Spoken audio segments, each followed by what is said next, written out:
Welcome to Mindful School Marketing, your go-to podcast for personal and professional growth. We're school marketers, business owners, and moms passionate about connecting other school professionals with tools and strategies for success. We love solving problems, exploring new ideas, and thinking outside the box. Let's transform your school and life starting right now. This episode is brought to you by Enquiry Tracker. Easily manage all your inquiries, tours, open houses, and applications with a system designed by K-12 education, marketing, and admissions professionals. Welcome to Mindful School Marketing. I'm Aubrey Bursch. And I'm Tara Claeys. I'm really excited because today we're going to do something a little bit different. I'm going to interview Aubrey. We're going to talk about the Small School Leaders Conference that she organized that went up fantastically well a couple of weeks ago. And I'm really excited to share with all of you sort of the background behind that and how it went and just get some takeaways from it. So I'm going to be in the interview seat and Aubrey's going to be in the guest seat today, and let's get it rolling. So Aubrey, let's start out by talking about where the idea for this conference came from and sort of what your thoughts were when you started putting it together. Because I remember when you had the idea and I was like, oh, that's a good idea. That sounds like a lot of work. That's hilarious. And first of all, Tara, you did leave out that you were a part of the conference too. And you were one of our amazing speakers and presenters this year. So thank you. And yes, this was definitely one of those ideas where I've been thinking about it for a long time. I'm like, wouldn't this be awesome? I wish someone did this, right? And then I realized I don't think anyone's doing this. So I guess I have to make it happen. And really the background behind this is that, I've worked in small and large schools, and I found it so interesting when I left my large school and went to a small school that my professional development budget shrank significantly. And it was really kind of challenging to find like affordable and relevant professional development for me and my role as a small school leader. And so I would go to these like professional development, these conferences, which were all wonderful and everything. And I would sit beside, the assistant to the assistant director of like marketing or something. And I'd be like the half marketing person. And it was just like the strategies that those larger schools could kind of pull off and navigate and could hear in the conference and then take away. I couldn't in my small school role. And so I felt like there was this gap in the market for small schools of this professional development. In addition, a lot of conferences are they're either focused on admissions or development or marketing, but they're not usually a combination of all three. And with what happens in small schools is that everyone's wearing multiple hats. And there's a lot of overlap in those positions. So you might have to attend 3 different conferences with your combined role of like director of marketing and development or something like that. And so I thought, there's got to be a better way. There's got to be some way to create an affordable opportunity for these school leaders in development, marketing, and admissions roles, and also heads of school who are often filling those same positions in addition to their role as head of school. And so that's where kind of the idea sprouted. In addition, I felt like it's really difficult a lot of times for small school leaders to get away from the office, because if they are wearing multiple hats and they don't have a large team, there's no one really helping with all that to-do work that's going on while they have to, travel for a conference and stuff like that. So that's where the idea sprouted from. I was like, there's got to be a better way. And so I started thinking and brainstorming, like, how can we make this really relevant and actionable for these school leaders? And we came up with like, okay, what about a virtual option? What about a virtual 3-day option with multiple sessions that cover development, marketing, enrollment? And that's what we ended up doing. It's amazing. It's quite an undertaking, 3 days of finding people to speak and different topics that you wanted to cover. I love the focus on the small schools, small budgets, and trying to solve problems for people who have a lot going on and need to be able to solve lots of challenges in a tight time frame, in a tight bandwidth, and in a tight budget. So I know that a lot of the people that you had really had that focus in what they talked about, which I'm sure that people who attended really appreciated because they could really relate to it. And I think, it's so valuable what you put together. How did you come up with a list of people to, I know you're connected in the independent school community. How did you sort of put together the agenda and the topics that you wanted to cover? Well, yes. Well, first, I will say that the independent school community is amazing and it's a close knit, supportive group. And I will say that one of like kind of, I guess it wasn't a surprise, but it was more like um, confirmation of this. When I asked people to speak, they all said yes. And they were like, how can I support this? I'm like, you are amazing. I'm so lucky to be a part of this amazing independent school network. And so when we were looking at, what speakers to have, we wanted people who represented different topics or different like aspects of marketing, development, and admissions. And so we said, okay, well, who are the people in those spaces? How can, what topics could they speak on that would really kind of help support small schools and help them reach their goals this year?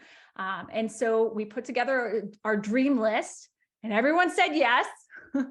So that's how we ended up with those amazing speakers. And, also we did ask around in the space of like with small schools and ask them, if you wanted to hear from someone, who would it be? And they gave great feedback and we pursued all the people that they suggested as well.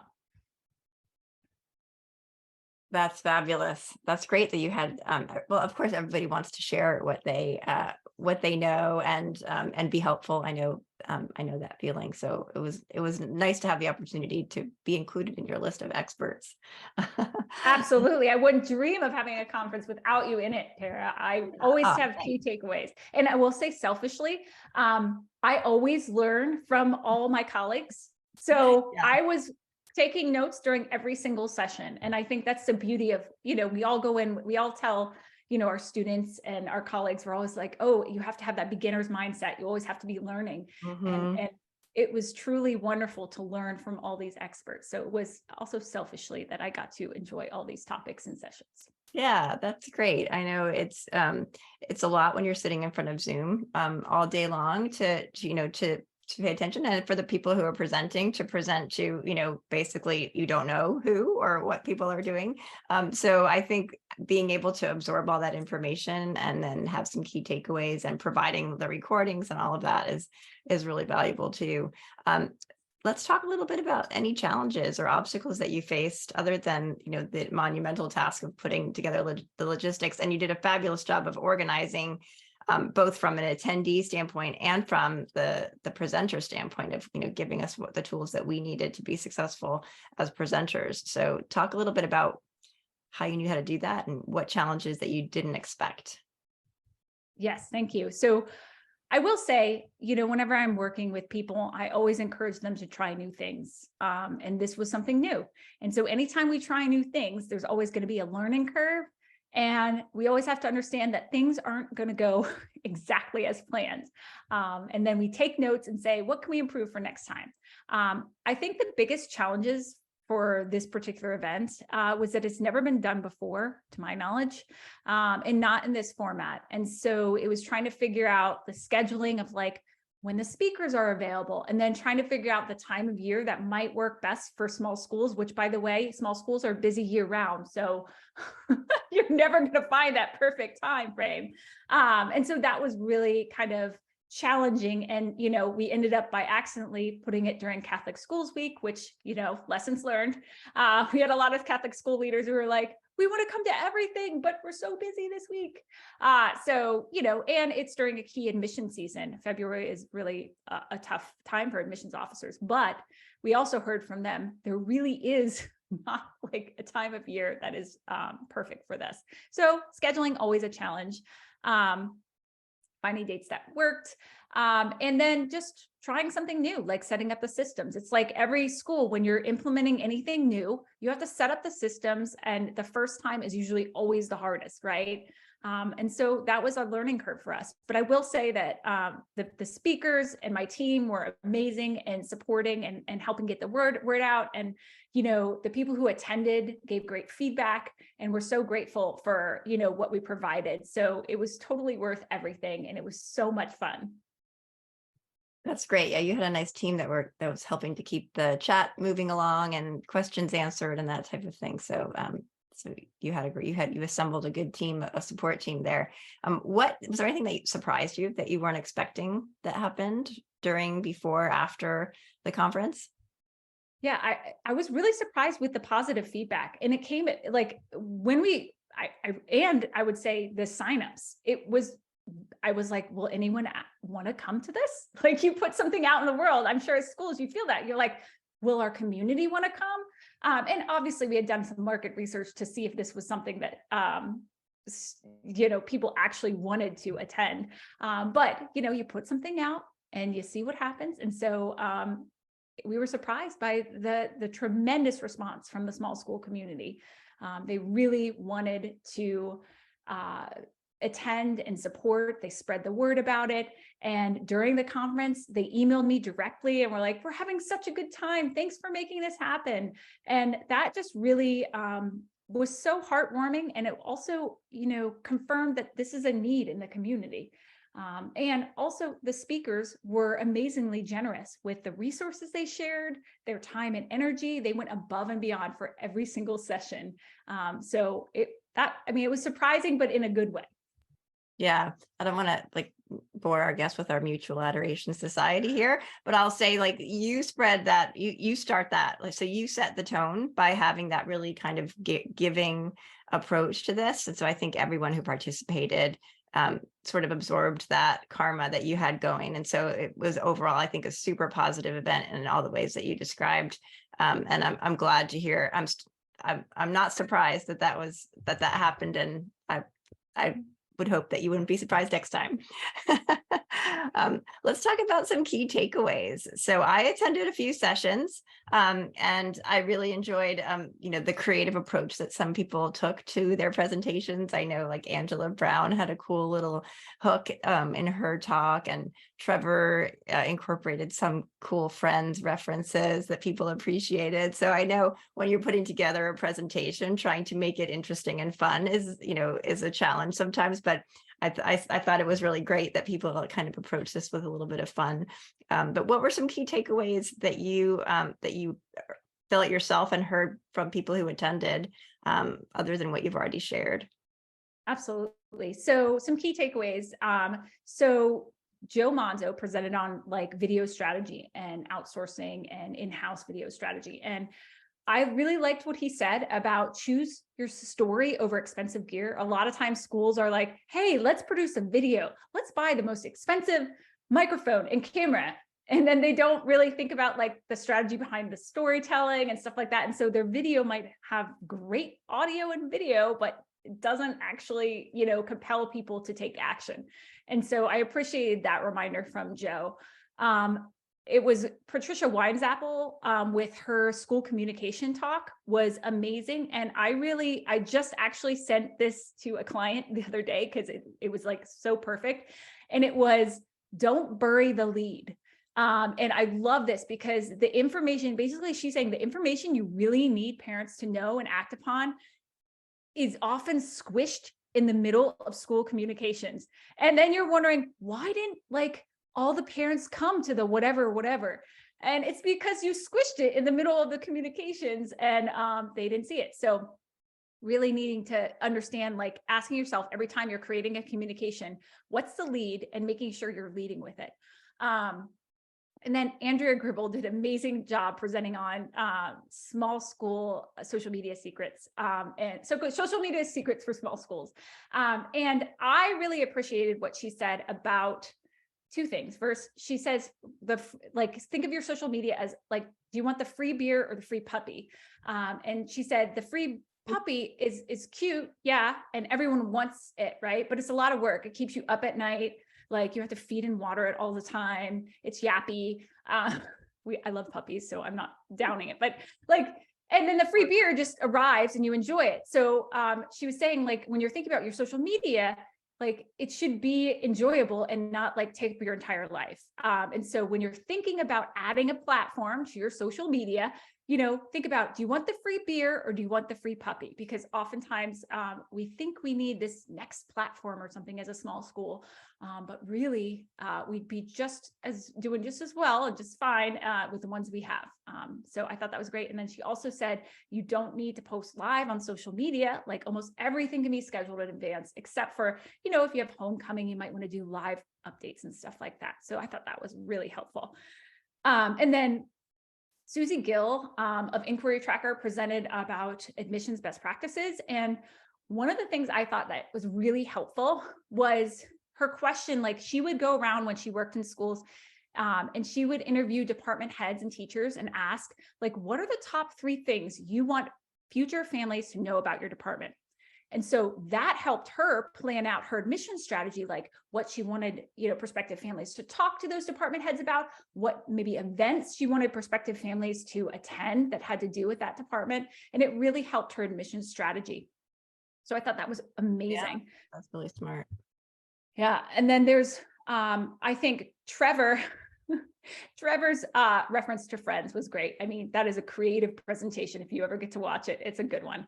But he also talked about the different principles that motivate parents to kind of take action. And the one he talked about the authority principle, where, as we're looking about how we're positioning ourselves in the market, like having an authority figure talk about like our school is one way that, you gain trust, that know, like, and trust factor when you have someone with authority speaking about your school.